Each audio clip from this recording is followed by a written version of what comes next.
Hello, welcome to Guide Glimpse. How to check internet speed in Netflix Android. Today I'm going to show you how to check your internet speed in your Netflix on Android. So right now, open up your Netflix, and once you open up your Netflix, click on your Netflix profile on the bottom right corner right here if you're using Android or Apple. And after that, click on the three horizontal line on the top right. And once you've clicked that, click on App Settings. Now, once you are here at the app settings, just scroll down until you see diagnostic. When you're at diagnostic, click on check network. Then click on that.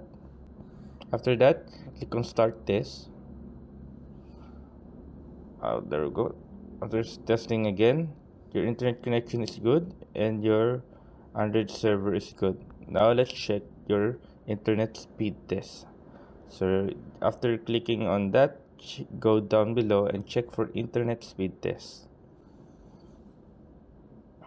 Just wait for the ad, then it will automatically skip. Then there you go. It's checking my internet speed. Right now, my speed of my internet is 87 Mbps. So there you go. That's how you check your internet speed in Netflix Android. So hope you guys like the video and I hope you guys enjoyed. Thank you. If you like the video, please consider giving us a thumbs up and subscribing for more content like this. Thank you.